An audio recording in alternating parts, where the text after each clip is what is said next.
Go ahead, Greg Hunter.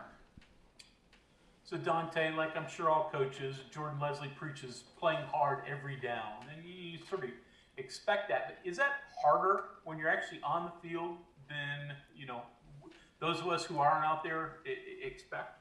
Playing hard every snap is kind of expectation with our defense and Coach Leslie's in general. So, when you're on the field, it kind of doesn't bother you to play hard because you're trying to get to the ball and make plays.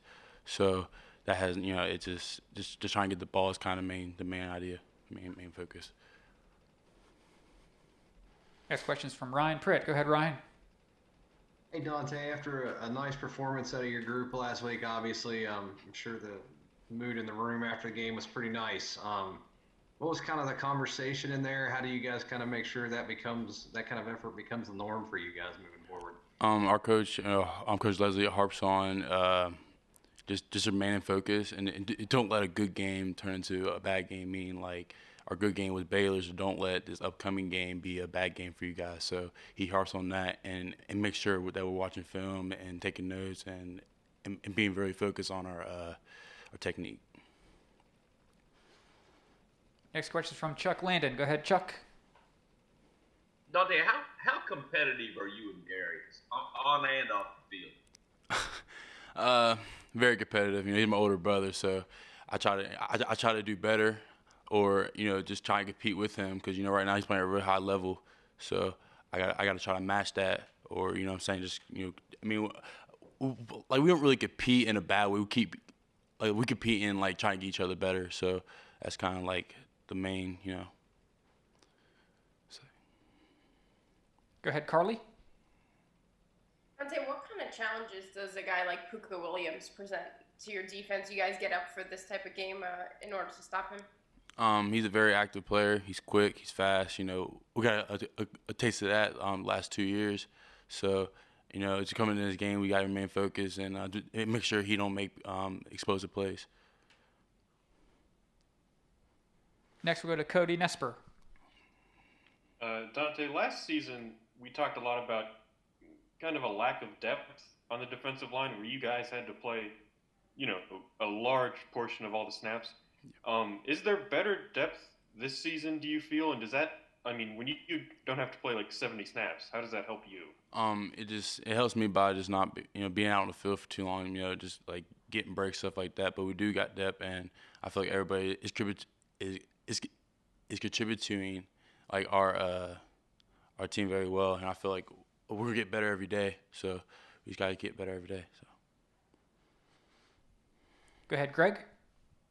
So Dante, back to the competitive thing with your brother. How young were you guys when I imagine you just beat each other up a lot playing video games and getting in arguments?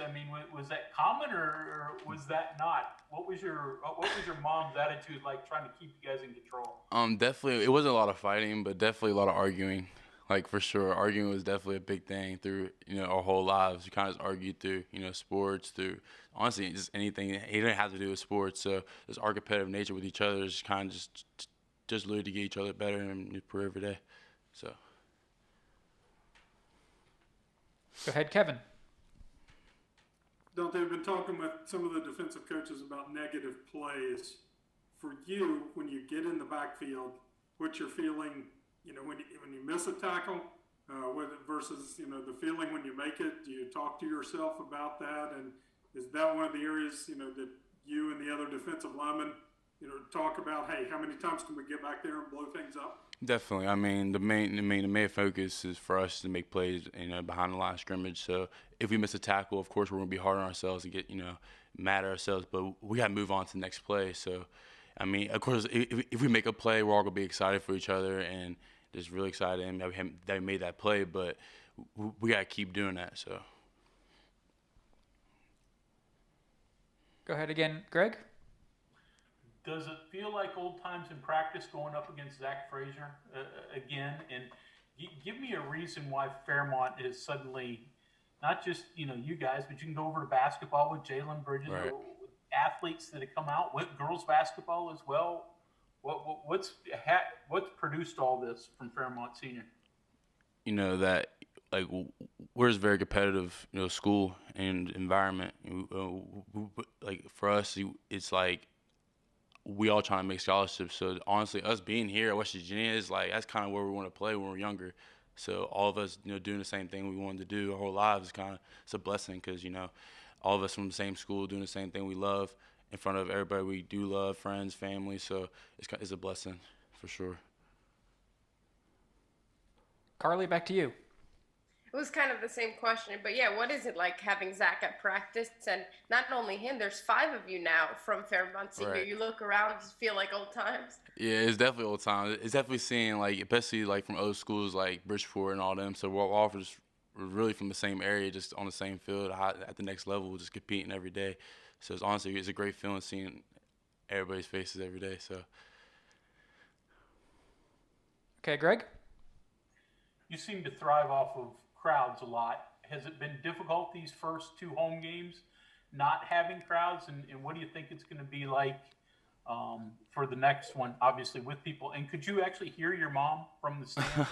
Yeah, for sure. She's definitely, definitely out there. Definitely. But the first game, it was at first it was really difficult because we're all used to just having 60,000, so it was very difficult at that time. But as the game gone on and as a couple games to the next game, it doesn't really bother me. It's kind of like practice. You go out there and you have no fans. All you have is your team and your coaches. So that's kind of really all you need.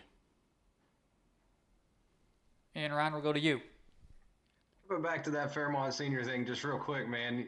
This roster's taken a pretty big West Virginia native approach in the last couple of years. It was a pretty big win they got this week over a Spring Valley. Yeah, I saw team that. I'm dumb. Teammates that play for. How much do you all get into that? Did the Bridgeport guys get onto you a couple weeks ago? Did you get onto the Spring Valley guys this week? How does that play out? I definitely got on the Spring Valley. Grayson. I definitely got on Grayson the last couple of days. I was like, Fairmont Senior. But it's just at the end of the day, we're all on the same team, so I can't really go into depth, So, but I am definitely excited for the fans to come back the next game against Kansas. I forgot to answer that question, but definitely excited. Go ahead, Greg. One last one about your mom in the stands. So what was she cheering? I could hear some of the moms in the stands from the press box. They were using old school, high school cheers. Yeah. What was your mom saying? Could you hear actually what she said? Honestly, I don't even know what she says throughout the game. I just hear here and there, but she'd be yelling. She's definitely really supportive of me and my brother and the team. So she's gonna be loud and excited throughout the whole game. So I'm grateful. I'm thankful for it. So for sure.